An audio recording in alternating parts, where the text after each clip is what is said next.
Good day to you, Dragon Trainer. Today we are going to be taking a look at two brand new dragons, one of them being part of the yearly Doppelganger collection, and another one just being a sort of warship sort of style, and it looked very, very cool. So the dragon that we're actually going to be looking at today is this one here, DRAKKAR, and this is the sort of images of this dragon as they were making it. You can see the very early concept art up to a shaded version of it, and honestly, I don't know what it's going to look like in the end, but I really want it to look like this guy in the top right, because I really like that one over the others. I don't know what it is about it.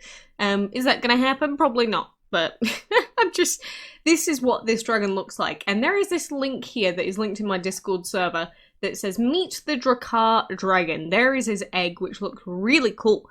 But you can read through this, and I guess it's a sort of mini journal of the first time that they ever encountered this dragon. So if you actually like DML lore, you can go and give this a quick read through. The other dragon that we've got is the new dragon of the month, the OLAF dragon.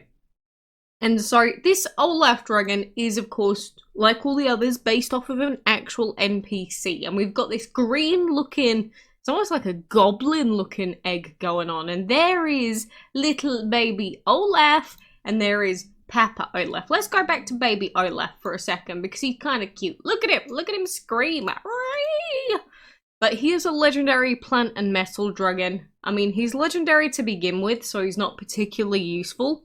And the other two elements are kind of iffy as well. But this is him in all of his fandangled glory, flopping around. Overall, I would say his design isn't like my favorite dragon ever, but I do quite like it, as in he's got like a nice little neck piece on, he's got his helmet with his horns sticking out, so he's actually got like double sets of horns going on, which is cool, and he's got little potions as well. So overall, I'm happy with this guy. Of course, I'm still waiting for Eliza to come along. That is actually my true want and desire. But I guess we're getting a new sort of almost Viking ship dragon coming in, and we're getting Olaf himself. But which one's your favourite out of these? I so want the top right. I know it's not going to happen, but I love it. It's like some sort of derpy bird thing, if that makes sense. I don't know. I love it. But anyway, that is the new news relating to DML. Of course, aside from these new postings about these new dragons, all that we've really got going on is just the regular event stuff. So, you know, continuing on with Dragon Board. Although, I'll be honest, considering the fact that this is the last week of the event and we don't really need all that many talismans at this point, I haven't really been logging in for the Dragon Board, like, at all. Like, I've been doing some dungeon runs this week, but honestly not very many. As in I've been missing timers and things like that. You know, sometimes I just want to play Dragon City instead of doing dungeon. It's true, I'm sorry. Sometimes I just don't want to do dungeon. I know that I'm going to have to do dungeon at some point to actually get Zolto. Because I did gem last week, so if I don't get Zolto now, that would be incredibly embarrassing. But what can I say? What can I say? I mean, I'm just sort of going with the flow at the moment, and you know, hoping that we can get as many what's it called, silver horns from the Dragon Board event, so that we can buy some of the stuff in the shop. But it's not something I really care about now that we have O1, we got Star Spangled. We pretty much got everything from this event apart from, well, assuming we get Zolto, we'll have gotten everything from this event apart from Momotu and Zafujim. Not getting Momotu, I guess, kind of sucks because, you know, Momotu is a very solid dragon, and this is the second time it's come around. But I'm not willing to waste thousands of gems on Double Trouble. So, you know, I just don't care about that one. If you are going for Momotu still, and you're hoping to do so without having to spend many gems, good luck. Because chances are it's not going to happen.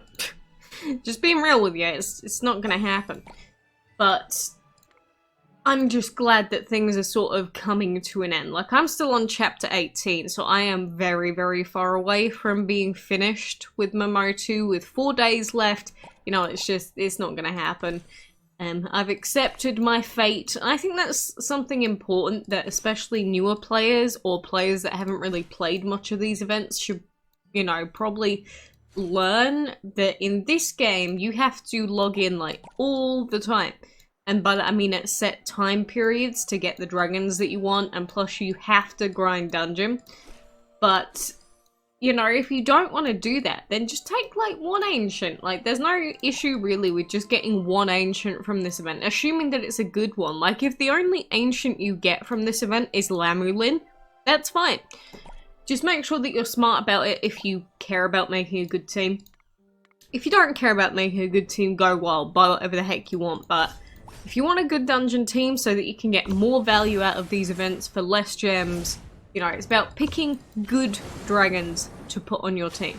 They may not be your favourite designs ever. I quite like Erlang Shen, and I quite like Ikez, but, you know, Ness is kind of in terms of design for me. Like, I don't mind them, but they're just not my favourite dragon ever. So if I could pick a dragon for its design and its looks and one that I just like the most, it wouldn't be Nezha, for example. It would be something else. Maybe Citrine. I don't know, maybe Eliza, if she ever gets released. She better get released in dragon form, I swear. If they do not release her in dragon form, I am going to riot. Just saying, I definitely will. And look at that, this Kothez, you trying to genuinely steal all my buffs? No, it's not gonna happen. I think that's one of the good things about my team, because even though Erlang Shen was basically just thrown in my team for castle events, Erlang Shen alongside Ikez is so good sometimes in the arena.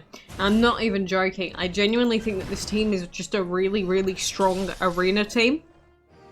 Maybe not with Erlang Shen in the first slot necessarily all the time, but it's like if any of the dragons attempt to buff or anything like that, we can just deny it completely. And then on top of that, we've got metal, so if they start trying to shield and buff up for some reason, then if we don't want to just go straight away with a burnout or a zuck, then they'll just die to the metal. It's beautiful. The only problem with this team, like most divine teams, is that we have to go on buff first, and so if we go against dragons that have like legendary purity and sometimes Froskies with their witchcrafts, we can just get one shot. Luckily in this case it seems like the Froski has missed, thank goodness gracious, but very rarely when I run into legendary sigils it can be a little bit dicey. But apart from the very, very rare occurrence of that happening, I pretty much never, ever lose these fights. And remember, my team isn't max level either. Like, these dragons level 115. They are max enchanted though. But level 115, that's still 5 levels that I could be putting on my dragons. And like, these dragons, they're all level 120 plus. That's Ikez's level 122. It doesn't matter, because this is what you can do even with under-leveled dragons in this game. So I guess the point of me mentioning it isn't to go, oh my god, I'm the best DML player ever. It's the fact that in some of these cases, you know, you don't need max level dragons to get to the heights of the game. You don't need sacred apples, and you don't necessarily need ancient divines to do well in other parts of the game. In the dungeon, they definitely help. But like in other parts of the game like this and other things, you know, you don't need to do that. You don't need them. So I guess if you can somehow make a team that's good for dungeon, good for arena, and it also I guess it looks good as well, is what I'm trying to say, then try and make it happen, because you're going to be stuck with your dragons that you choose for a very, very long time. So if you just don't like your dragon team at all, then I'd suggest trying to make a team work with dragons that you actually enjoy. But, you know, if it's not a divine or ancient, then it's probably not going to work too well. That's my, I guess, just reminder. Because people, especially newer players and players from the past, come in and they want to use legendaries and they want to use these, like, 2-element dragons. And it's not a good idea. I don't know how many times I'll have to say it in my lifetime, but you should just get divines and ancients and, you know, just win the game then. That's how you get more divines and ancients, by picking like 1 or 2 good ones and just using those for a good while, and then getting all the resources, getting the major reward dragons. That's just sort of how this game is. And if you're not willing to grind super hard for it free to play, well, you're probably not gonna ever get anything of value, to be honest. But anyway, I just wanted to start on this dungeon run a little bit. I've got another reset to do as well. Ugh, so many resets, so many things to do, DML. Why? Why do you do this to me? Shouldn't be complaining, really, but normally these days I now play DML simultaneously with Dragon City, which may be like a form of heresy to many of you, but it's just, I play them one on each monitor, and sometimes I even have something going on the top of one of the monitors as well. So sometimes I might even be playing 3 games at once. I don't know what's been going wrong with me, but apparently I am just like overloading myself recently. It's like game here, game there, game here. And sometimes I'll admit there may be some errors that occur as a result. But, oh, why did you turn auto on? Why? It wasn't on the last fight game. Why do you do this? That's just killed my Nezha, and we're probably gonna die. Why is it so bad in this game? Auto is fine in Dragon City. Why is auto so bad in this game? Please, someone want to riddle me? Because I have no idea who, in their right mind, decided to code it so that it would randomly turn on when we're in the middle of a different fight. And if they didn't do it intentionally, why is it not fixed yet? Ugh. Ugh. Do I sound like I'm molding? I think I'm molding a bit. Only a bit. I'm just molding a little bit.